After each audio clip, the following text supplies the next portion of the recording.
Okay, let's dive into the recap. Let's do it. So it's been a year since the weddings. And the opening was so dramatic. It was almost like So much, way too much, way too much for what they gave. I know. It was giving traitors to me. I was like, are we about to go into like a competition television show? Like, what are we about to watch? Maybe that's how they do over there. Maybe that's how they like their shows. That's a British show too. Yeah. But anyways, live studio audience, huge stage, tons of people in the crowd. They had people from the Pod Squad were there as well.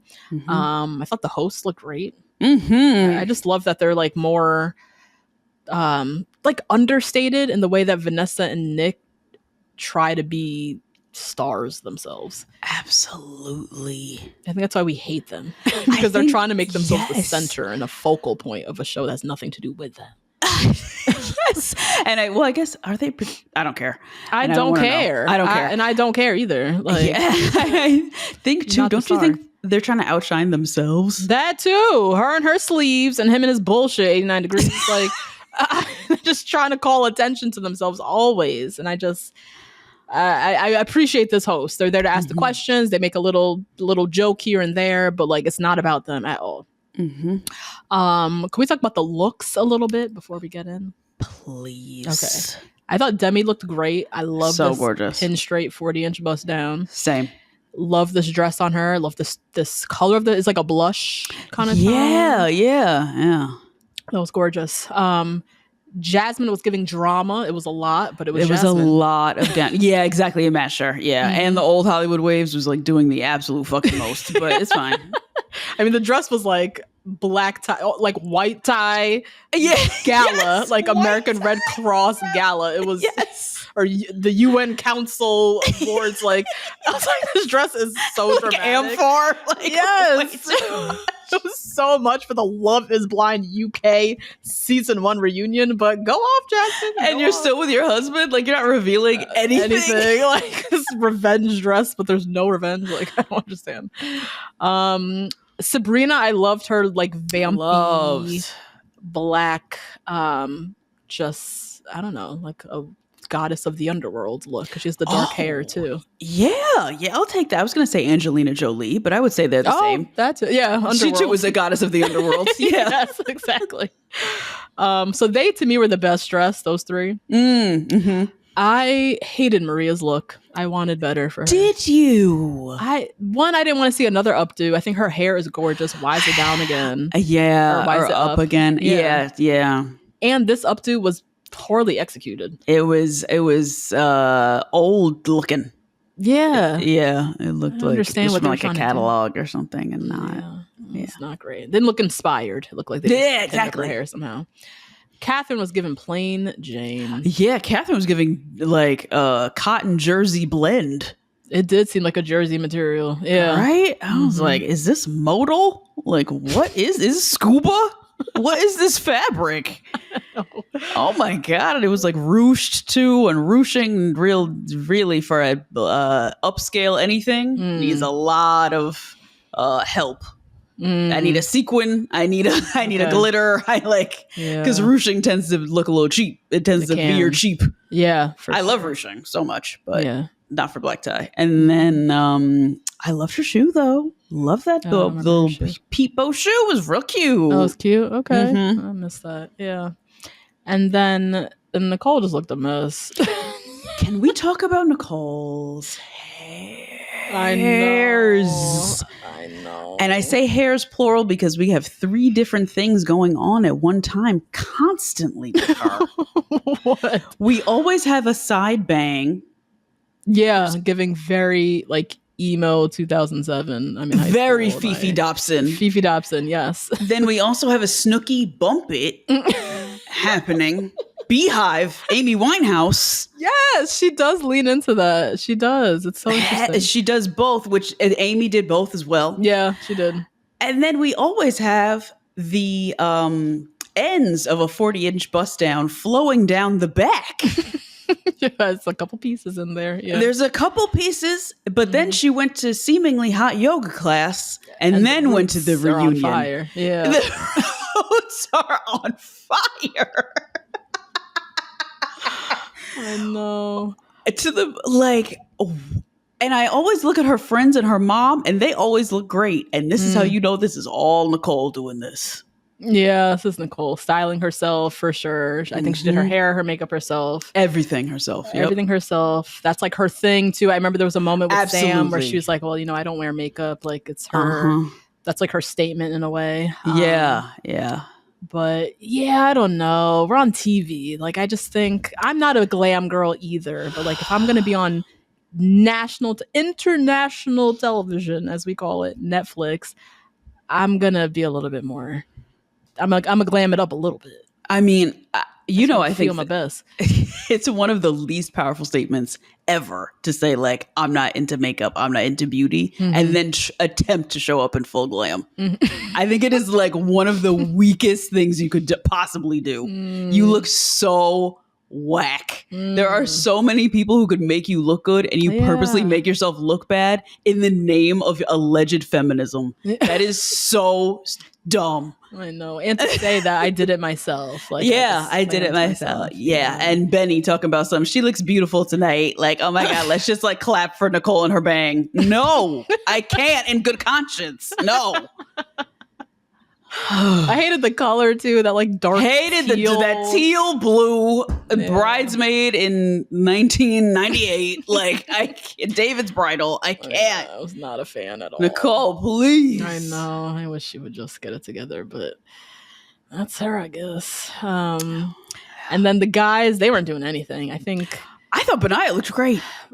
What was he wearing? He was wearing a dark, like eggplant colored suit, but only had the vest and the pants, and then like a black shirt. See, I did notice that. That only the vest with the pants. Don't like it? I don't like that. No, that's fair. I'm not a fan. I thought Ollie looked decent. He had he did look. He was nice. Black on black. Yeah. Freddie was wearing an Izod golf polo and some Rockports. He didn't get the memo at all. He had on Rockports and a polo. Oh my God. Like, you don't see everybody else coming out here in suits? Why are you dressed like this? I don't know. Anyways. Everything about Freddie, he is such a corn dog. Have you seen him on Instagram or anything? Oh God, no. His Instagram scared me from not Instagram. Okay, yeah, that's fair. Yeah. His TikTok is corny too. He's a little cornball. Yeah, I could see that. Yeah. So anyways, that's everyone's fits. You notice off rip, Steven and Sabrina are sitting apart. Yeah. So it's like, what? Demi and Ollie also sitting apart, which were like, whatever, that could maybe track. So yeah, they start with Demi and Ollie, which they said, I do not for now. So it's like, okay, where are you guys at now? And Demi explained, you know, Ollie's a great guy, but he's just not my guy. And she said, as she puts it, she wanted to get back to things that brought her joy. She wanted to be around her family again. She moved back home with her parents. She felt watching the show that she was looking at like a shell of herself. Yeah. And she just needed to work on getting back to herself, and says she is now Demi 2.0 and just like living in her confidence and joy or something. Yeah, whatever. That's the second time she said that, which is really that's a real personal thing that I have a lot of more questions about, but it's okay, Demi. It's fine. Yeah, she's trying to claim back her. I don't know Demi, obviously. I don't know what she was like before the show. When she's saying I didn't recognize myself, I didn't see myself, I'm like, okay, I feel like some of her personality was like sucked out of the process because she was so like anxious. Her and Ollie just seemed very anxious the whole time. So watching that back, I'm sure is difficult. And she's like, fuck this, and go work on myself. Now Ollie said he still agrees with their decision on decision day. Leading up to the wedding, their conversations were making it clear that it wasn't their time, that this wasn't the right thing for them. So even though he seemed shocked at the altar, he was basically saying that they had agreed that this was not going to be their time. But they seem to be kind of like on fine terms. They're not together, and there was no like, she didn't come with any drama or receipts or like, well, he said this or that. It was like none of that at all. They praised her a lot for her sharing about her endometriosis, and just all the positive praise she's been getting online. It was interesting. They didn't also turn to Ollie and be like, oh, well, you shared about your ADHD. Like, oh shit. I noticed. I was like, damn, they just left him in the dust, because he also did reveal his diagnosis, but I mean, that's I think endo has a different reputation than ADHD. the ADHD. Yeah. So maybe that's it. Now, Demi and Catherine. So we kind of recap they were both kind of like fighting, quote unquote, over Ollie in the pods. And Demi was making a point that she was like not giving up. Usually she would just kind of back out, let the girl get the man. And she was like, nope, I'm going after my man. And so Catherine agreed that Demi's cards were kept very close the whole time. Like everybody knew Catherine loved Ollie, but Demi was not doing that, which I appreciate. I always appreciate that person who does who works like that. And Ollie wanted to make he had beef with the internet because he's like, I want to clear my name on something. Yes. He's like, anyone who knows me knows I've always dated women who look like Demi, not like Kat. And he didn't appreciate the internet saying like projecting onto him, saying he wasn't attracted to Demi. And he's like, that's not the case. I can say Catherine is attractive. That's not usually my type. Catherine, for some reason, was offended by this. Here she go. Here she go. I don't think Ollie said anything out of pocket. Nope. I actually even appreciated him saying I'm attracted to Demi and women like Demi, because I think I admit I was one of those people that was like, I don't know if he's into Demi. You know what I mean? Because of the sex thing. That's why he said that. Definitely because of the sex thing. Yeah. But Catherine took offense and attempted to bring up the whole, well, he judged me in the pods for being a club girl or whatever. And it's like, girl, why are we still talking about this? Nobody cares about that no more. She tries to look for ends on things and ends up not making any sense. None at all. And trying to, again, victimize herself. That's all she was doing in that moment. Yep. Ollie said nothing out of pocket. Why are we here now? Woe is me. You called me a club girl. Where did that come from? Why are we talking about that? Yeah. And so Demi jumped in and calls out. It was like, if you trying to victimize yourself, let me victimize myself real quick, bitch, because what we're not going to talk about is. So she called out Catherine for her comment in the confessional, which everybody peeped and called out, where Catherine said, do I think Demi and Ollie are going to work in the outside world? No. Oh man, my mouth is going to get me in trouble. And I'm glad Demi called that out, because there was an undertone of Catherine putting herself on a pedestal. Like, look at me, look at Demi. They're not going to work because Demi don't look like me. Yep. And so I appreciate Demi. She came with a few things she wanted to address. Yep. This reunion. And she made her points and then backed out.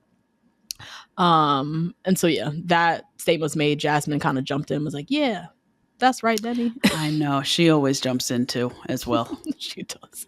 But it's always just to put a little punctuation point on Demi. Demi's her girl. So whatever Demi says, she's like, yeah. Like, she has to just kind of back her up. Even though Jasmine's like, be quiet. Like, we don't need you in this moment, but okay. Now, Ollie and Charlotte. Charlotte girl. Why? Charlotte girl. So lest we forget, Ollie called Charlotte mad, berserk, sublime. And we then learn what they've been up to post-show. So they have connected outside of the experiment. Ollie was very humna on the stage. I mean, real bad. I was like, you had a long time to think of this answer. To think of this. And you still don't know, because you still don't know. You still don't have an answer for Charlotte either. You still have no answer for Charlotte, what the fuck they're doing. And I think he's obviously very conscious of the perception. Yeah. Like, of course, now he's with Charlotte. Of course. Yeah. And now everyone's going to have something to say about it. So I think he also was like in his head about that. But he can't claim her, because he hasn't claimed her yet, because he's messy. So they turned to Charlotte in the audience, and even her response was very perplexing to me. She said, I think the hosts were like, so what's going on with you and Ollie, or what's your relationship with Ollie? And she said, I wouldn't have been able to get through the last few weeks watching what I watched without his support. Charlotte, you walked down the steps and gagged everyone. You said nothing. What do you mean you have not gone through the last couple of weeks? What did something else happen in your personal life that we did not see? Are there deleted scenes that we miss that are playing somewhere for the world to see? Maybe UK only at your house on your Netflix account. I was so confused. I was like, what was so difficult the last few weeks? You are not seen in the season. No. So strange. I don't know. And then she said it's complicated, but we're in a good spot. That's not true. Those two things don't go together. No. It's complicated and we're in a good spot. That has never happened. That's never happened. Oh, no. So that was Ollie and Demi and Charlotte. I want better for all three of those people. Actually, Demi's doing great. Demi seems fine. Demi's fine. She seems fine. Yeah. Charlotte, girl, you are the global marketing director of all the music copyrighted in the world. Yeah. Can you not deal with this fuckboy shit? Ollie, craziness. You dealt with one of the most confident women on reality television. Mm-hmm. Can you not turn away from that relationship and go do some fuckboy shit to the global marketing director of all of music? Yeah, that was strange. That was very strange. Mm-hmm. But also, Charlotte and Ollie, not surprised. I know. By the way, calling her sublime, like you knew. Yeah. As soon as him and Demi wrapped up, he's going to try to shoot his shot. I know. You think Freddie shot his too? Because people are rooting for them. Oh, Freddie and Charlotte. Oh, God. Like she would eat him up and spit him out. I know. Now, Sabrina and Steven, what in the whole fuck happened here? They are sitting across the way, like I can't stand you. I can't stand you. It wasn't like Freddie and Catherine. They're sitting next to each other, just not together. They were across the way. Mm-hmm. So Sabrina says, she fell in love with Steven because of a few things. One, she said she was going to quit her job to start her old agency. He claimed he would support her. She was like, that was a lie. Then she said they were supposed to split time between her in Belfast, him in London for the first year. So they essentially signed up for long distance, which sounds wild to me. And that's not what we heard. That's not what we heard either. I thought one of them was going to move. Like fully outright. Y'all committed to a year of doing back and forth and you're married? That don't even make sense to me. No. And you're married, but you haven't been together for years. So it's like, okay, I get it. It's y'all are getting to know each other in this first year. So what do you mean you're not living in the same place?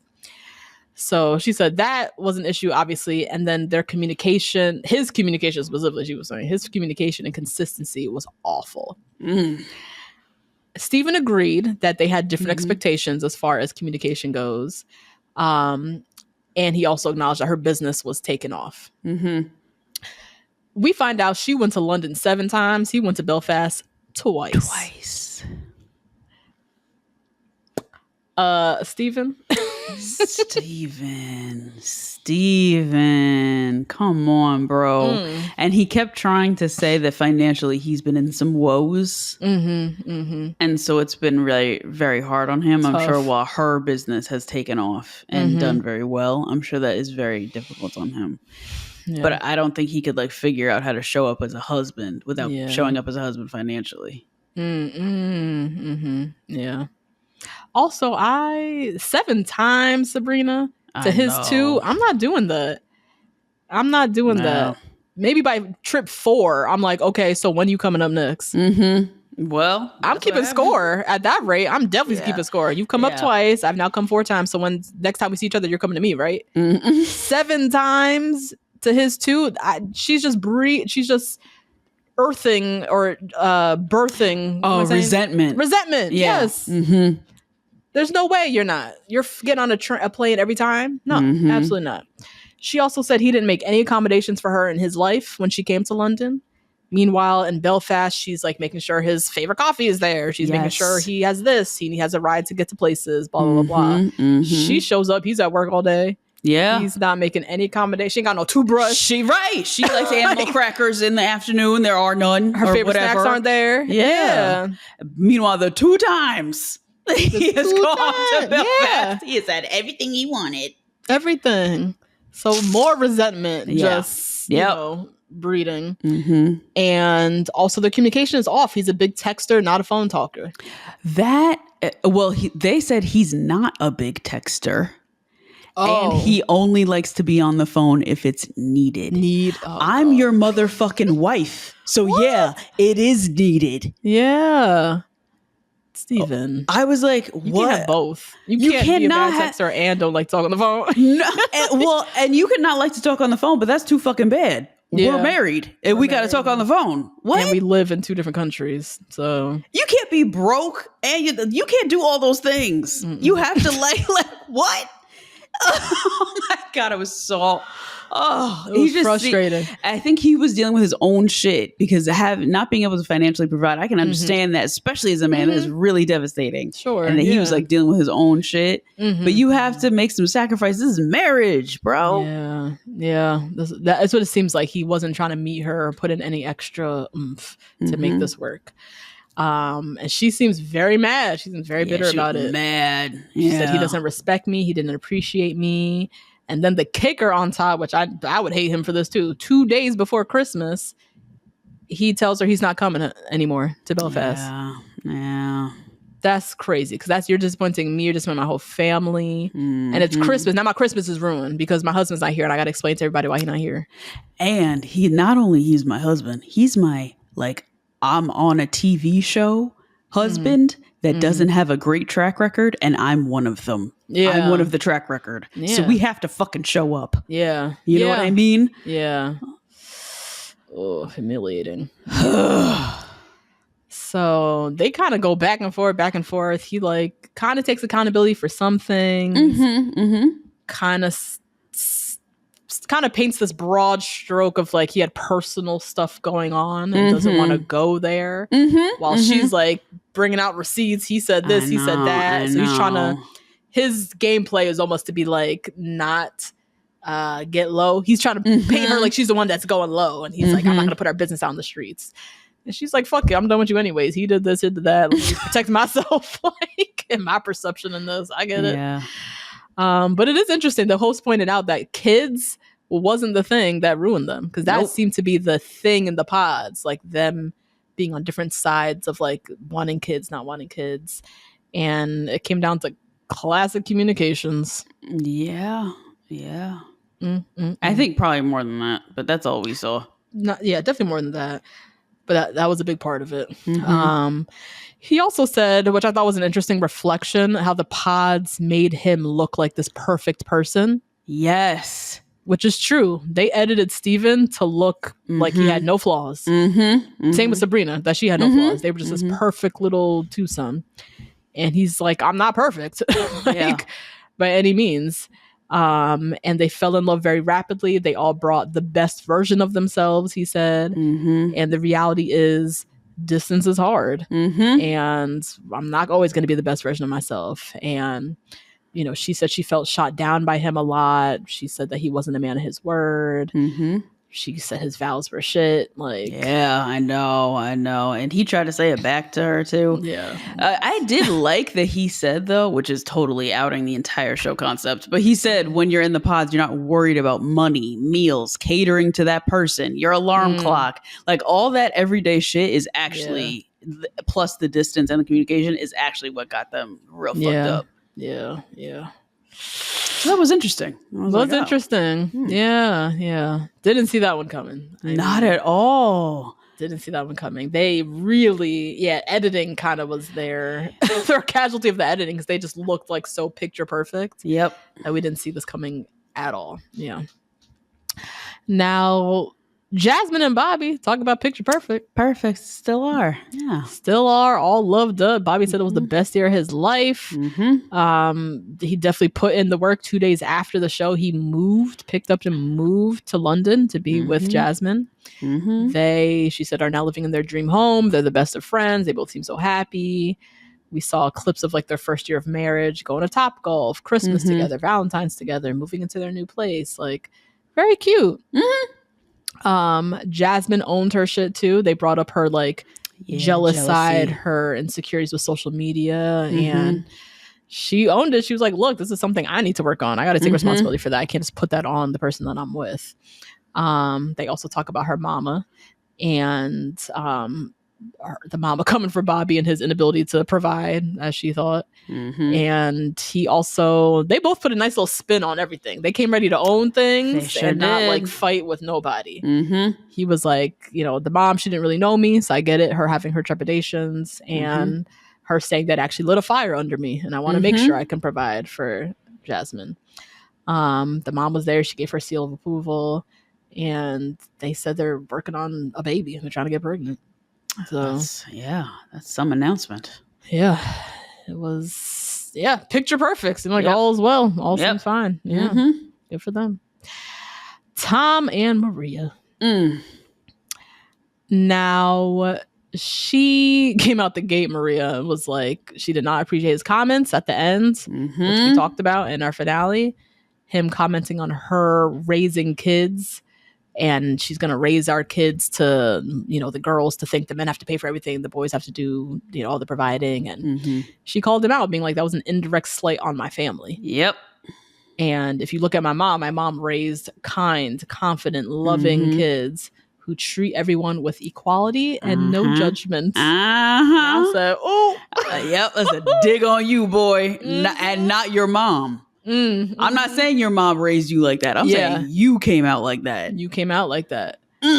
So if you're concerned about how I'm going to raise our kids, my mom raised us same culture, same values, and we turned out okay. And we know how to treat people better than you. Tom kind of just like owned his shit. Owned everything, Owned everything. Reflected on his watching himself back was cringy. His like ugly behavior, as he said. You know, Maria's another moment that was like hard for us to watch, seeing Maria's sweet little mama go to say hi to him on the wedding day when his own mom wasn't there.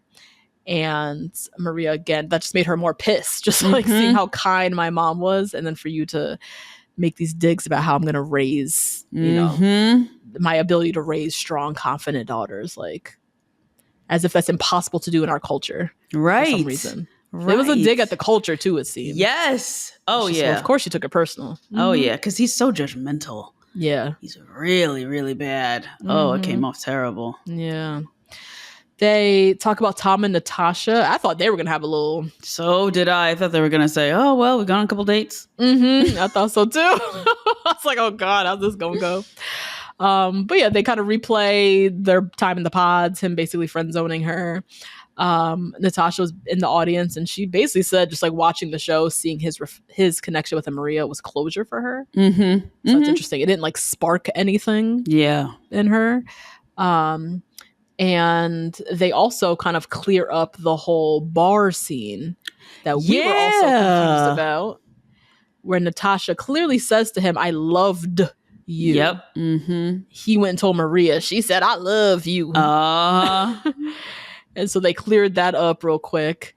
And as far as Tom and Maria now, Maria said, we had fun times. We're okay. He's like, we're good. We're good. Yeah, she has no desire to appease him. No. Because he wants to feel like a better person. That's why he wants to be friends with her. Yeah, this is the person who you judge the most harshly, who you're supposed to be the closest to, and whose family opened up to you the most, and who's supposed to be your wife. And they don't fuck with you no more. That probably feels like shit. Yeah. I'm sure. I know. And I think also... it was interesting watching because they were my big question mark going into reunion. And it seems like it died that day. There was no trying. Yes. Didn't get any, have you guys tried afterwards? It was pretty much assumed that they were done that day, and that was it. And Maria was like, I'm done with him. So he seemed like he was healing. Like he's not even open to Natasha, nobody. He seemed like he's still reflected on himself and why this girl won't talk to him no more. Yes. I don't think he realized how bad it was. Yeah. Oh my God, all the judgments he made, also none of them made sense. You are, a makeup artist. How could you? How dare you? Not ambitious. I don't want to pay for anything. What? Yeah. What? I can't. Oh my God. Oh, yeah. So there's that. I wish the best for Maria. Yes, and Tom on his healing journey. Same. What's going on with him? Now, Benaya and Nicole. They are doing great. Going to Dubai, you know. Yeah, they were traveling around the world. Saw them riding camels in Morocco, I think, zip lining, Christmas together. I thought a really sweet moment. This got me. The deleted scene of them was Doing really what? cute. Oh, did that get you? I was like, thought so. why? I was like, first of all, why? I had the same question that the host did. If you felt all that, Yeah, you never said nothing. You were like, yeah, it's cool. We're friends. yeah. That was so whack. It was a lot. So yeah, they show the deleted scene of them after their first pod date, where each of them leave the pods and they're both like losing their shit, so excited of who they just met in the pods, so shook, like so just excited. And I thought it was sweet because it just was so genuine. It was like a raw moment of like just seeing Nicole dance, like just so excited about the guy she just met. But yeah, it did bring a question of why both of them played it so safe with each other, not being more open with each other as to how excited they were. Like the fact that she was even entertaining Sam when she seemed like she found the love of her life in Benaya in the pods, like that first day. Yeah, but she said that she did open up to him, and he was like, eh. Yeah. And he said it scared him. It was just so good that it just scared him. So I get it, but I thought that was a cute little moment for them. Now Sam comes out. Oh my god. Sam's hair looked nuts. I don't know what he's consistent with that. His hair's in a V-neck at all times at the top. It's always split in two. So weird. Yeah, the gel or wax, whatever. It just like it was going like that way. Like I don't know. It was fucking weird.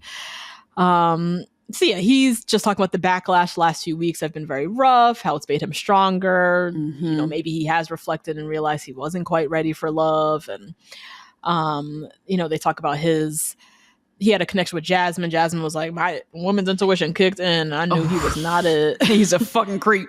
Wait, did you see when he said, I've learned that I can handle anything now? And they panned to Demi's face.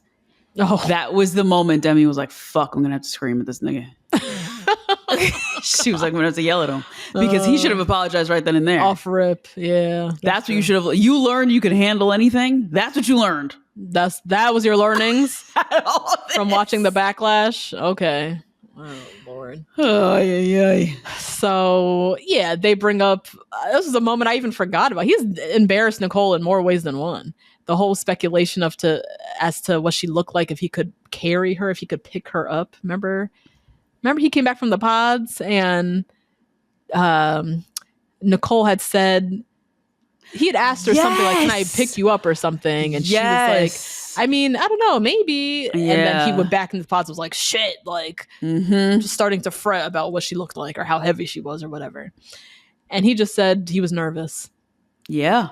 Him and Catherine getting away with murder. I'm not good with my words. I was just nervous. I was just nervous. These people, they just get away with murder their whole life. They call out his whole I think I love you. And he made it worse. He admitted that he wasn't in love. And that he was like, well, everybody could see it. You know, you saw how awkward our meeting was. And I was like, we did see how awkward that meeting was, actually. You're not wrong. And then they question him with the whole, like, why did you tell Benaya that Nicole wanted to sleep with you? Like, why did you feel the need to bring that up? And he goes on and on about how he was blindsided by Benaya's confrontation. You know, I wish I could take it back. You know, I just didn't think the conversation was going to go that way. And Demi just had enough. Yep. And just piped in, was like, apologize to Nicole. You disrespected Nicole. You disrespected her. That's all that needs to be said right now. We don't care about Benaya blindsiding you. We don't care about you.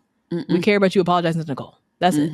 And the fact that they had to ask him, he had to be asked to do that, lets you know he didn't learn shit. Actually. He's not sorry, and he didn't learn anything. Yeah. That's what they panned to her face when he said, oh, I just learned that I'm the strongest one here. What? Yeah. That's it. And I was literally talking about this with my brother. We were listening to the Cam Newton interview, actually.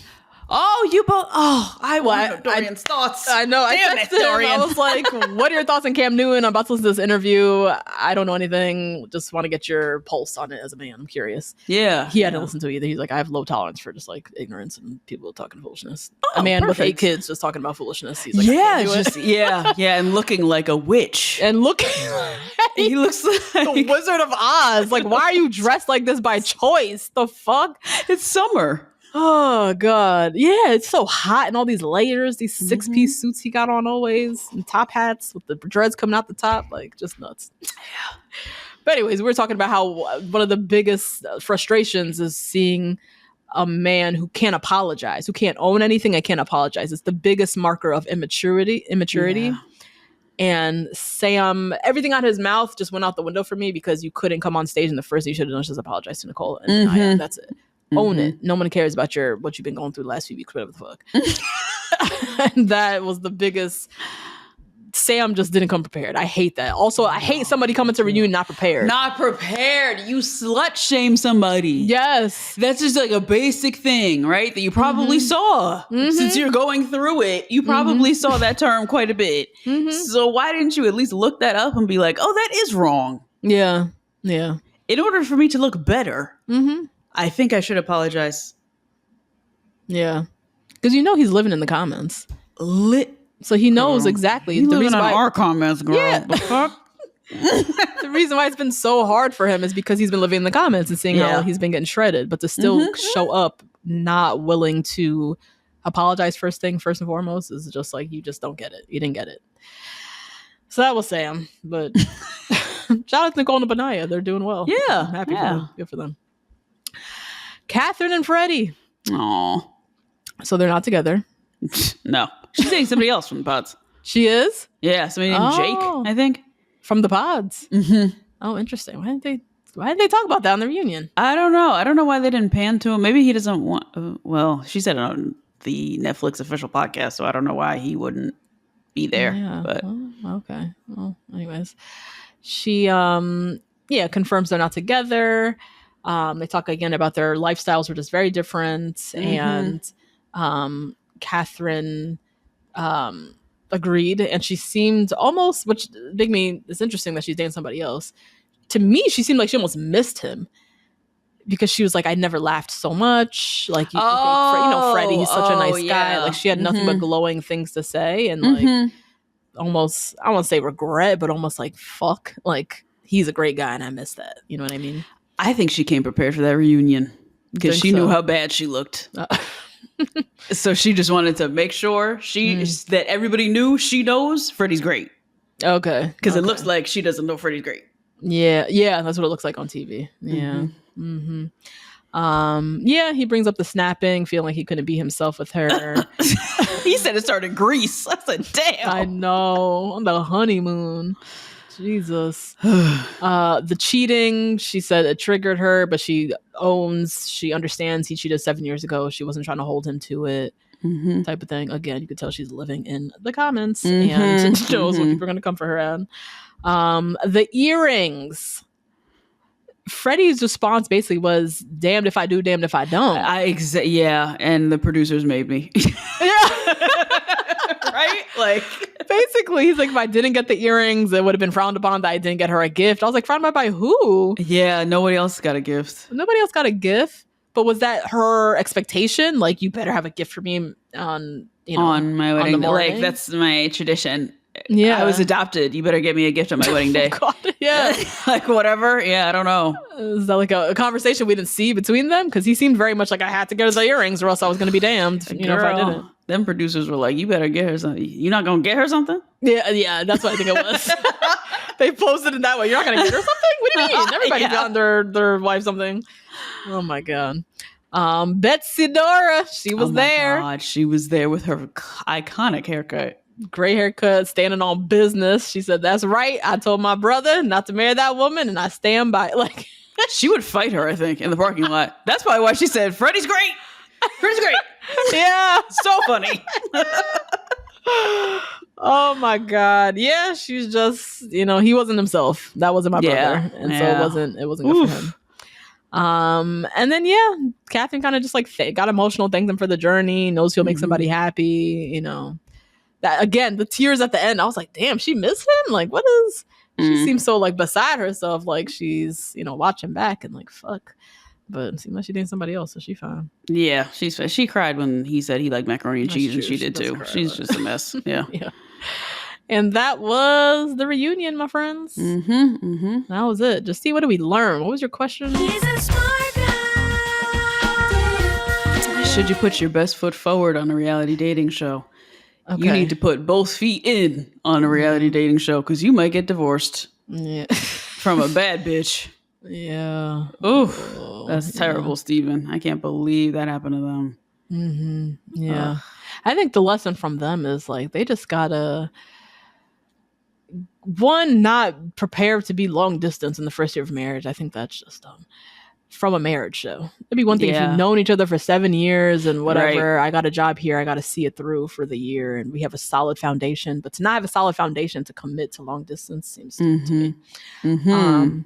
But also, I think both of them to me seemed like they got caught up and wanted to just continue to present their best self. It seems like there was particularly from Steven, there was a lot of presenting as perfect and all buttoned up and I'll move to Belfast, no problem. Like just trying to keep things very light and beautiful and happy and not really ever talking about the things that scare him, which is long distance and her quitting her job or him providing for them. It seemed like there was a lot of fears that came out afterwards. Yes. I was just gonna ask you, because you quit your job before you and Nate were like married and living together and stuff. Do you think you quitting your job and him quitting your job at the same time, like within the same month, wouldn't that have caused some like strife and stress? Yeah.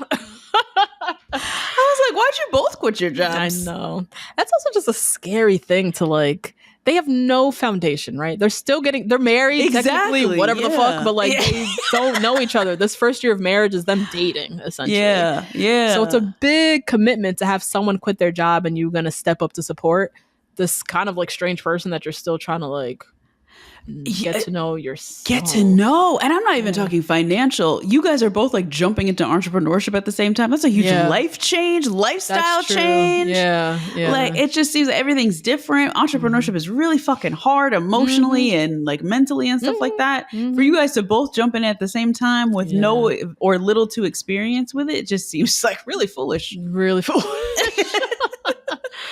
And on top of that, moving cities. One of them moving cities. And like you said, y'all don't know each other. And you do not know each other. Oh, boy. So, it just seemed a recipe for disaster. And both of them just, as you said, putting their best foot forward and their best face on, but like not really being honest about the things that were going to scare them. So, yeah. Well, that was Love is Blind UK, guys. Sure was. We'll be back next season. Definitely. We'll be back. That was a good time. I appreciate these hosts. I appreciate the casting. I think it's wild that 11 couples got engaged. I know, that is really crazy. Can we just get a season 2 with those couples? Yeah, right? I'll watch that. Shit. But yeah, great, another great season. And yeah, definitely excited to be back to recap some more. That's it, guys. Rate, review, subscribe. Let us know your thoughts on Love is Blind UK. Any other tea intel as well? I feel like I'm missing things. Like I haven't been deep in like what's happening currently. They're not on my algorithm too heavy because I didn't want spoilers. But like, is Freddie going live? Are they doing Perfect Match UK? You think they'll be on? Because Freddie would tear up Perfect Match US. So. Yeah, I think so. Because he's so nice. He's fine. Yeah, he's very good looking, and he has a great job, and he's not a huge personality, like he's more understated. I think people would like him. So yeah, I'm curious if we'll see them on Perfect Match. We'll see. But yeah, let us know your thoughts, guys. Rate, review, subscribe, find us on Instagram, TikTok, join us on Patreon, and we'll see you guys later. Bye. Bye.